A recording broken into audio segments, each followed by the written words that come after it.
Hey guys, welcome to a spooky quickie. I am Mandy. And I'm Sammy. Here we are. So, we've had a little delay, obviously, because of the holidays. And then, if you're aware of the fires in LA, we definitely were dealing with those. So, here we are, a few weeks later. We're okay, we're safe, we're home. Um, we want to talk about that a little bit, the fires in LA. Yeah, maybe just kind of brief. So basically, I guess donation wise, if you wanted to donate, I did want to bring that up. That a lot of the places are full, so I think that you should give directly to a family if you know somebody in need, or reach out to someone that may know somebody in need because a lot of people did lose their homes, and I just feel like the safest bet is to donate directly to someone in need because I'm telling you, there's so many donations I've been seeing them thrown out in garbage. I've been seeing them dumped at parks. So at this point, maybe, monetary donations are probably the best way to go. What do you Yeah, yeah, because we drove around a lot of the donation places, and yeah, they're all at capacity. They're hmm super full. The Humane Society in Pasadena, I know a lot of people wanted to donate to the pets, but they have, I think, probably more than enough stuff. Early on too, like Yeah, within 2 days. So they've been set, and that's great news. It's not a bad thing. So if you still want to help, I think just straightforward find a family to donate to for sure. But yeah, I'm glad that the fires are still burning. So we still want everyone to be vigilant, be safe. But I'm glad that they're getting more control in these, and we are good. We were in the hot zone. We evacuated for a day due to like smoke and just really poor air quality, but we got our purifiers running and we've been good. We're in LA, so yeah. But to jump into that, we want to thank all the firefighters out there because hmm they're kicking ass. They're just awesome. Always had so much respect for firefighters, and we appreciate you. And to jump into firefighter talk, we want to go ahead and review our first movie for this yeah. episode. So we were kind of talking about, are there any horror movies that involve firefighters or first responders? And we want to be respectful. We don't want to, I guess, Yeah, I don't know nothing what I'm really nothing trying to say. weird, Yeah, nothing just weird. straightforward firefighter horror. So, but yeah, we did find one. And it is called Rick. REC, like record rec. If you're familiar with it, it is a 2007 Spanish film, right? Yes. And we both seen it. And I've seen it a long time ago. Sammy saw it more recently.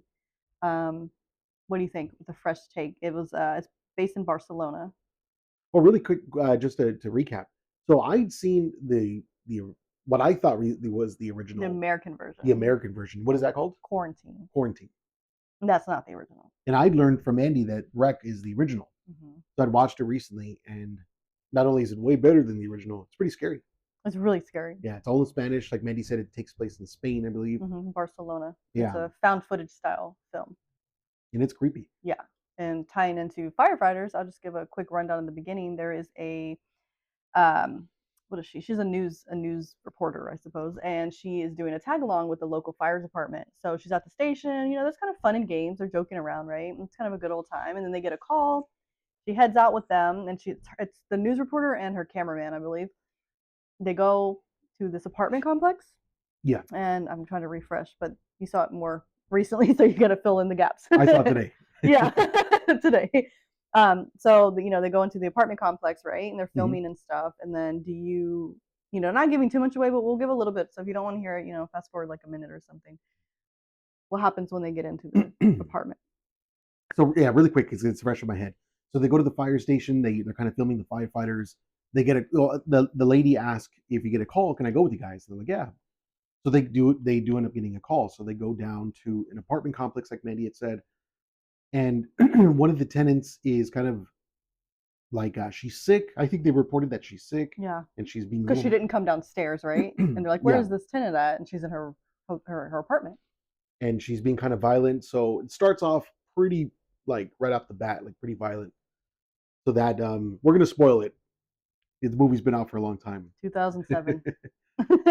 So, but yeah, the that one specific tenant starts biting Firemen, one right? of the firefighters, hmm and it just kicks off from there. And it just hmm And they're it's wild. They're vicious zombies, not like your almost, right, yeah, almost like a like 28 days later type zombie. like the rage. Yeah, because I think they refer to this sickness or illness as um, rabies in Yeah, this they're movie. because did, did you watch it today? Can you tell me? I'm getting confused now with the first one because the second one because it's been so long, but I believe so. This one was made in 2007. The Quarantine remake, the American version, was made in 2008. Stars Jennifer Carpenter. So we might intermingle, but you correct me if I'm wrong. I'm pretty sure that at some point you find out that a dog is sick, right? Right. Okay, so that's both movies, I believe. It's pretty like tick for tack, I think. But a dog is sick in there, and then they're like, "Yeah, my husband went to get the dog from the vet," and then the little girl was sick. Is that the same movie or is that the second one? No, that is the wreck. Yeah, that's Okay. the first one. Okay, so the little girl is sick, and I think it just kind of stemmed from there because she turns eventually, no? Yes. Yeah. So whatever the dog had, it's kind of implying that the rabies virus is this new zombie virus, but I guess it kind of plays with your head because somewhere down the movie gets a little religious, right? Yeah, yeah.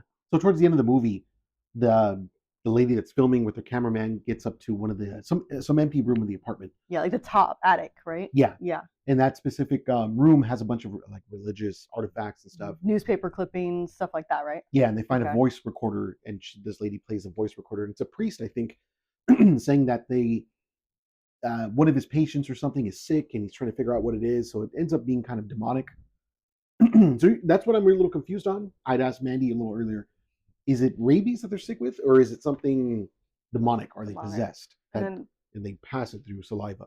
from what I remember, I think it's kind of implying it's just the rabies virus that just caused all this rage. But I think I might do a little research after this, since I think the rabies virus just dehydrates the shit out of you, right? And you kind of die. So I'm assuming it's more of a demonic thing because unless it's some mutant gene of rabies, it's probably trying to push it more into like, is this rabies? But it did transfer from a dog, so I think it leaves you kind of guessing like, oh, the rabies virus mutated into the zombie virus, and that's probably how it would happen if zombies came, right? It would just mutate from a current virus that we have, Yeah, some little whoop, and then it's turned into some other thing. yeah, So I think it's kind of implying more it's just like a mutation in like science world, but yeah, the demonic part's really scary to think about. Someone's in the top of that building, like researching it, and then these people have it, and it's all religious. I mean, that's scary in itself. it was. Yeah, it was scary.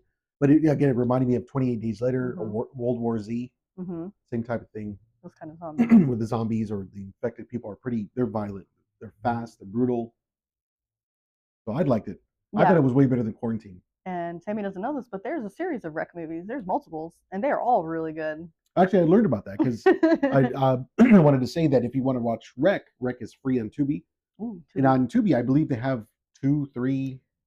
They have a few of At them. least three that I know about. Yeah, One's with like a wedding, and that one's a little silly the way that they made that one, but I really like that one actually. Different vibes, but still the same kind of story. It's pretty hmm. cool.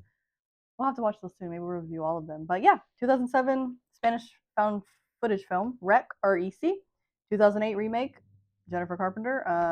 Same movie. I think it's pretty much like goes through the same thing, but I do think that the Spanish one did a little bit more gory or something. I'm not even sure if gore is the word, just beautifully done gore. I don't know. Does that make sense? Yeah, I think I would say the acting is better in Rec. What's the actress's name in Quarantine? Jennifer Carpenter. She Yeah, was Emily Rose in Exorcist Emily Rose. She was Deb in Dexter. Yeah, she's a great actress. yeah, she is. So But I would say the acting overall with all the other people is better in Rec. yeah, just So the original. You'll yeah, know how it goes. But yeah, if you've seen that movie, let us know. If you haven't, you should definitely go watch it and watch the remake too, just afterwards. Watch the original first. Yeah, anything else with that one you want to talk about? no, now I'm kind of excited to watch part 2 and 3, but I'm not. I'm sure they're not going to be as good as part 1, but Yeah, worth the watch. really good. All right, so with all of this chaos going on, we did have a ghost hunt scheduled. We had to reschedule because it was the week when the fires were really just raging in our area, and obviously we're not going to do something like that in that kind of time. But we do have a ghost hunt that we want to announce that we're going to do. We haven't set up a new date yet, but we have our pal named Peter. He owns the Nostalgic Comic Book Shop in San Gabriel. So we do have it set up that we are going to go in there. He's had a few experiences that we're going to talk about. Hauntings. I think some customers were going to come in because they were saying, "Oh, can we talk on there? Because we want to tell about our experiences." So we definitely want to hear what everyone's gone through. I know Peter himself has had some like stuff caught on film. So I'm not sure exactly when this is going to happen, but I wanted to shout this out that get ready for it because when we do it, we're going to go probably live or we might do a live segment on Instagram or something, but record it and then post it here on our YouTube. Yeah, yeah. Being that we have two phones, we'll do one live and one as our next podcast. Yeah, so we'll post it for you guys to enjoy something a little different. We want to do more ghost hunts and stuff. So this is a great opportunity. We haven't had a chance to actually go into someone welcome us into their home or business, so Hmm. should be pretty cool. And he already has some stories, some videos, some different stuff. I'm excited. So yeah, we'll keep you guys posted on that one, on the date and stuff. I'm gonna work out the details with him, Yeah, but hopefully yeah. sooner than later. A lot of people have been asking me, how come you guys don't do any more ghost hunts? One, life got a little crazy. Mm-hmm. Our schedule got kind of busy, and two, I think after one specific ghost hunt we did, a lot of bad stuff started happening. And I don't know if we want to mention that scratch you have in your stomach. Ooh. I'm not gonna lift my shirt up, No, but but I woke up the other day, yesterday, and I think I sometimes when you're like you got your little tight little pants. I was wearing my jeans, at work. I got up, took my shower, got dressed, and I think I always felt like jeans aren't very comfortable, but it's work. I'm trying to be presentable. So I'm wearing them, but I'm like, oh, these are not comfortable. These are not comfortable. So I'm at work and I look and I'm like, what the heck? And there was this like red line. It's like right above like my belly button across my chest. And it's like, sorry, across my stomach. And it's about this long, perfect little red, like, and it wasn't just like, oh, your jeans. At first I looked at it and I'm like, oh, my jeans are like really rubbing me, but never happened. Old ass pair of jeans, definitely not that. And then when you feel it, it had like, it was, what is the word where it's like embossed the other one? It's like coming out, it's like it's lifted. lifted. It was Yeah. literally, and I showed Sammy, and I was like, "Look at this," and it was like, it's not like that today, but yesterday it was really lifted, like someone took their fingernail. I don't have habits of like scratching myself. My nails really aren't that long, but it's so perfect. It's like really straight across here, across my belly. And we were like, "What the heck?" And we've been feeling a lot more heavy energy. Obviously, I mean, we've had the fires, we've had a lot of negative stuff, around us, but we're overall like pretty protected, safe people. We like, spiritually respectable and stuff. So it's kind of weird, particularly with me, because I've always been very spiritual and very, I can feel, if something's off or something, something's weird in the air, something's not right. So to have this is it's strange because Sammy's had some things like this happen with scratching before, and I have Mhm. friends that have had this happen. So this has never happened to me. It's very new to me. Um, so it's spooky. It's spooky news, but I mean, I'm okay. There was no like blood or anything, but it was like a perfectly like someone took like a mechanical pencil and just went like, across my stomach. Mhm. It's still red today. I'm not gonna flash you guys. Sorry. Maybe another time.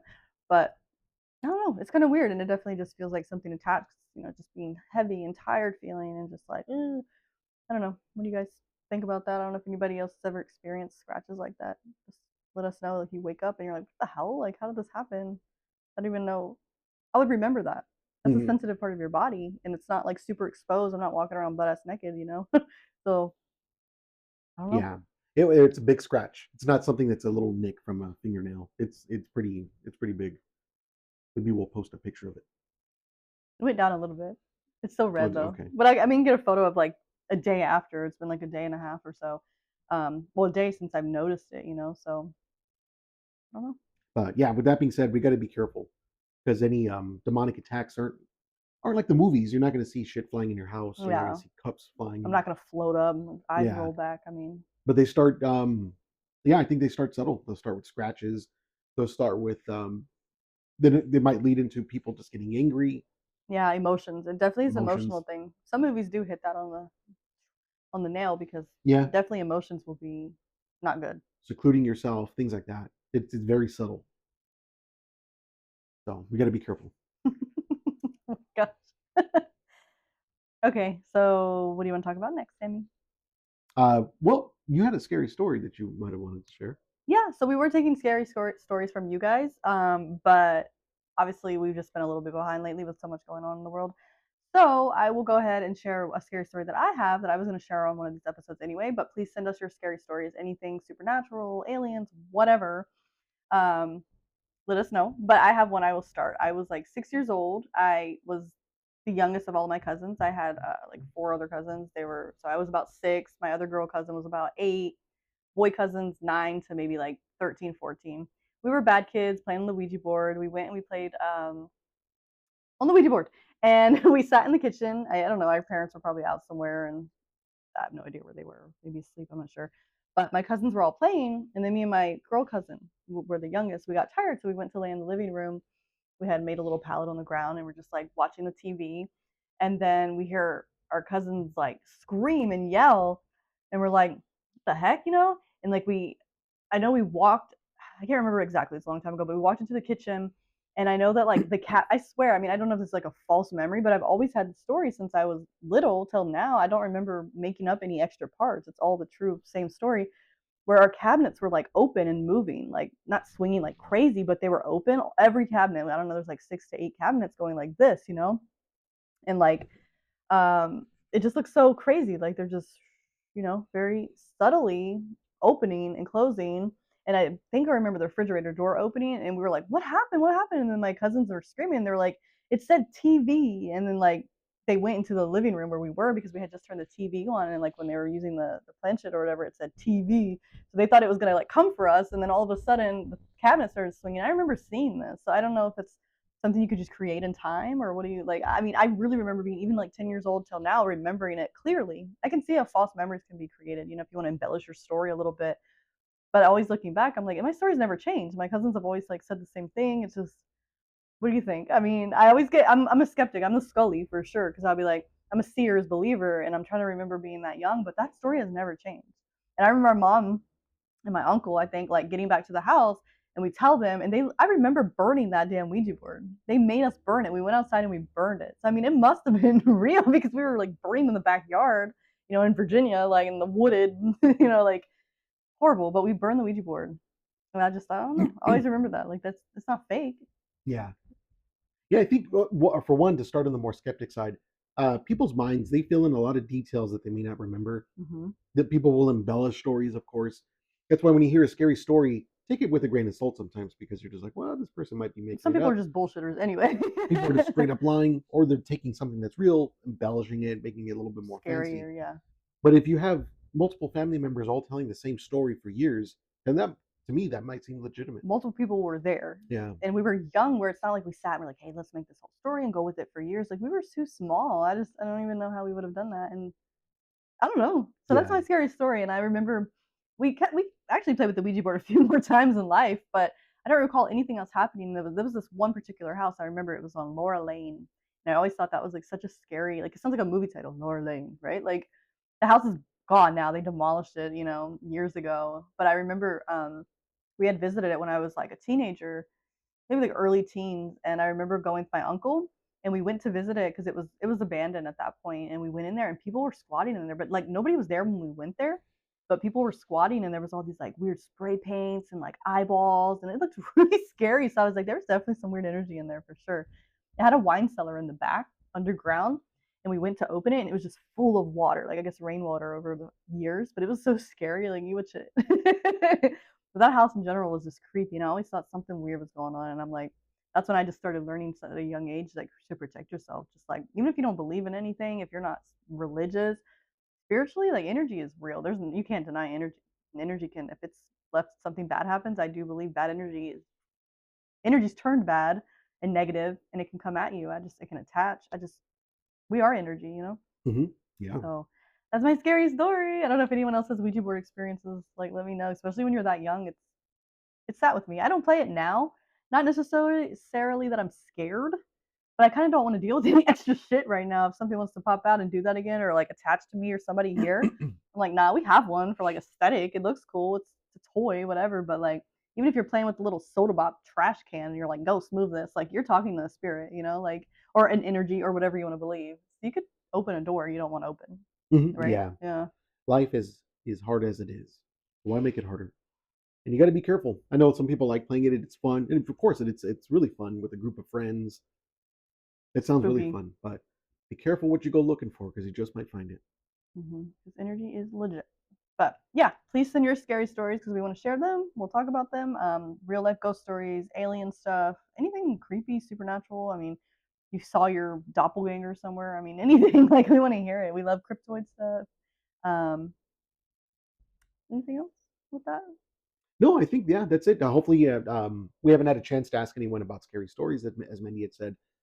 Maybe I'll share one next week, Yeah, being that we're going to get back to this being more we consistent with want the a podcast. weekly release for you guys. Yeah, I got one that's pretty cool, pretty creepy. Okay. I think I'm just gonna close it with an upcoming movie. February 7th, Hard Eyes comes out. Looking forward to it. I mean, I'm not gonna like jump the ship and be like, oh my god. But I like when new movies come out and new scary movies come out. So I'm Yeah, looking forward to new kind of psychopath, serial killer, whatever he is. I'm interested. yeah. Good cast. Devin Sawa, isn't it? Yeah, Yeah, we love horror movies, whether they're Academy Award winning movies. our I don't little think there are any. you guys create movies, we love all of Yeah, we'll watch them. them. We love them. So, yeah. Hope you guys enjoyed this episode. We'll be back soon. Want to close out with anything? Yeah, thank you guys for listening. We'll hit you guys up on Instagram to see if anyone has any scary stories for some of the future upcoming Mm-hmm. episodes. And yeah, thank you so much for listening. I believe this is episode number 4. We're at 3 or 4, y'all. Yeah, It's been a crazy took a little time. time off. I know we don't have too many listeners at the moment, but for the ones who are, we thank you very much. We appreciate your time. Yes. We'll catch you soon. Bye, guys.